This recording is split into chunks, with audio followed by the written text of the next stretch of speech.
विवादास्पद और कुख्यात व्यक्तित्व का जन्म 20 अप्रैल 1889 को ऑस्ट्रिया के ब्रोनो am Inn में हुआ था। जर्मन सीमा के पास ये छोटा सा शहर एक ऐसे व्यक्ति का जन्मस्थान था जिसकी विचारधारा और कार्य मानव इतिहास के सबसे काले अध्यायों में से एक की ओर ले जाएंगे। उनकी जीवन कहानी महत्वाकांक्षा, प्रचार और विनाश की कहानी है और यह नफरत और अनियंत्रित शक्ति के परिणामों की एक कठोर याद दिलाती है। डैश डैश डैश प्रारंभिक जीवन। हिटलर, कस्टम अधिकारी एलोइस हिटलर और समर्पित गृहिणी क्लारा पोल्जल के 6 बच्चों में से चौथे थे। उनके बचपन में एक सख्त और कभी कभी अपमानजनक पिता और एक प्यार करने वाली, सुरक्षात्मक मां थी। एक बच्चे के रूप में हिटलर ने कला में शुरुआती रुचि दिखाई, लेकिन एक कलाकार बनने की उनकी आकांक्षाएं तब विफल हो गई जब उन्हें अकादमी ऑफ फाइन आर्ट्स वियना द्वारा 2 बार अस्वीकार कर दिया गया। 1907 में अपनी मां की मृत्यु के साथ साथ अकादमी में प्रवेश पाने में उनकी विफलता ने हिटलर को गरीबी में डुबो दिया। वह कई वर्षों तक वियना में रहा, अपनी पेंटिंग और पोस्टकार्ड बेचकर जीविकोपार्जन के लिए संघर्ष करता रहा। इस दौरान उसने वियना में व्याप्त यहूदी विरोधी भावनाओं और जर्मन राष्ट्रवादी विचारकों के लेखन से प्रभावित होकर यहूदी विरोधी और राष्ट्रवादी विचारों को विकसित किया। सैन्य सेवा और प्रथम विश्व युद्ध 1913 में हिटलर म्यूनिख, जर्मनी चला गया, जहां उसने ऑस्ट्रिया हंगरी के बहुजातीय समाज से बचने और खुद को जर्मन संस्कृति में डुबोने की कोशिश की। जब 1914 में प्रथम विश्व युद्ध छिड़ा तो हिटलर ने जर्मन सेना में भर्ती होकर पश्चिमी मोर्चे पर एक संदेशवाहक के रूप में सेवा की। उसे सैन्य सेवा में उद्देश्य और सौहार्द मिला और युद्ध के दौरान उसके अनुभवों ने उसके विश्व दृष्टिकोण को गहराई से आकार दिया। हिटलर 2 बार घायल हुआ और बहादुरी के लिए उसे आयरन क्रॉस से सम्मानित किया गया। हालांकि 1918 में जर्मनी की हार ने उसे तबाह कर दिया। वर्साई की संधि, जिसने जर्मनी पर कठोर दंड लगाया, ने उसके आक्रोश और विश्वासघात की भावना को और बढ़ा दिया।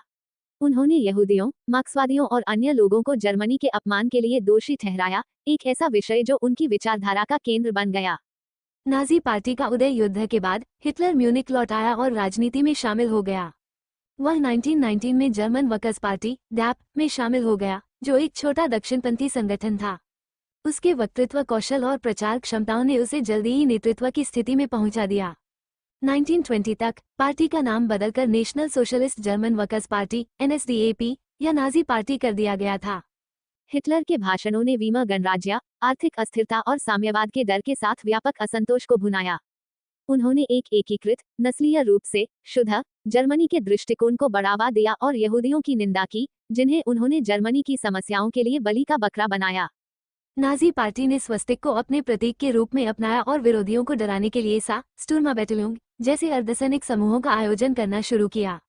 1923 में रोम पर मुसोलिनी के सफल मार्च से उत्साहित होकर हिटलर ने म्यूनिख में एक तख्तापलट का प्रयास किया जिसे बियर हॉल पुट्स के रूप में जाना जाता है। तख्तापलट विफल हो गया और हिटलर को गिरफ्तार कर लिया गया। अपने 9 महीने के कारावास के दौरान उन्होंने जर्मनी के लिए अपनी विचारधारा और योजनाओं को रेखांकित करते हुए मीन काम्फ, मेरा संघर्ष लिखा। ये पुस्तक नाजी आंदोलन के लिए एक खाका बन गई। डैश डैश डैश सत्ता का मार्ग। अपनी रिहाई के बाद हिटलर ने नाजी पार्टी के पुनर्निर्माण पर ध्यान केंद्रित किया। 1920 के दशक के अंत और 1930 के दशक की शुरुआत में वैश्विक आर्थिक मंदी ने उनके संदेश के लिए उपजाऊ जमीन प्रदान की। जर्मनी की बेरोजगारी दर बढ़ गई और कई जर्मन समाधान के लिए चरमपंथी दलों की ओर मुड़ गए। हिटलर ने जर्मनी की महानता को बहाल करने, नौकरियां पैदा करने और वर्साई की संधि को अस्वीकार करने का वादा किया। 1932 तक नाजी पार्टी रहस्टाग, जर्मन संसद में सबसे बड़ी पार्टी बन गई थी। जनवरी 1933 में हिटलर को जर्मनी का चांसलर नियुक्त किया गया। सत्ता में आने के बाद उन्होंने नियंत्रण को मजबूत करने के लिए तेजी से कदम उठाए। फरवरी 1933 में रहस्टाग फायर ने उन्हें रहस्टाग फायर डिक्री को आगे बढ़ाने की अनुमति दी, जिसने नागरिक स्वतंत्रता को निलंबित कर दिया और राजनीतिक विरोधियों की गिरफ्तारी की अनुमति दी। मार्च 1933 में एनेबलिंग एक्ट पारित किया गया, जिसके तहत हिटलर को तानाशाही शक्तियां प्रदान की गईं। अगले वर्ष उसने सभी विपक्ष को समाप्त कर दिया, अन्य राजनीतिक दलों को गैरकानूनी घोषित कर दिया और एक अधिनायकवादी शासन की स्थापना की।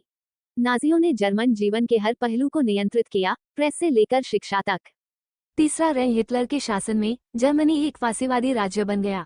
उसने आर्यन नस्लीय शुद्धता को बढ़ावा देने के लिए नीतियों को लागू किया, जिसमें अयोग्य समझे जाने वाले व्यक्तियों की नसबंदी और यहूदियों, रोमानी लोगों, विकलांग व्यक्तियों और अन्य लोगों का उत्पीड़न शामिल था।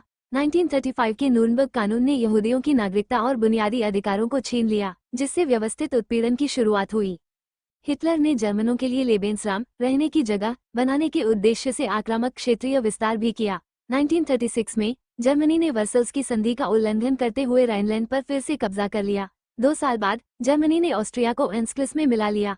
1938 के म्यूनिक समझौते ने हिटलर को चेकोस्लोवाकिया के जर्मन भाषी क्षेत्र सुडेटेनलैंड पर नियंत्रण करने की अनुमति दी। शांति के वादों के बावजूद हिटलर की महत्वाकांक्षाएं बढ़ती रहीं। 1939 में जर्मनी ने पोलैंड पर आक्रमण किया, जिससे द्वितीय विश्व युद्ध शुरू हो गया।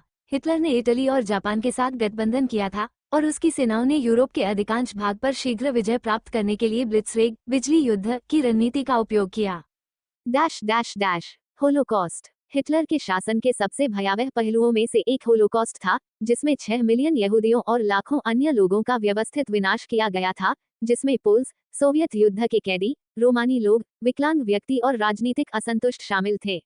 नाजियों ने ऑश्विट्ज जैसे एकाग्रता और विनाश शिविर स्थापित किए, जहां कैदियों को जबरन श्रम, अमानवीय चिकित्सा प्रयोगों और सामूहिक निष्पादन के अधीन किया जाता था।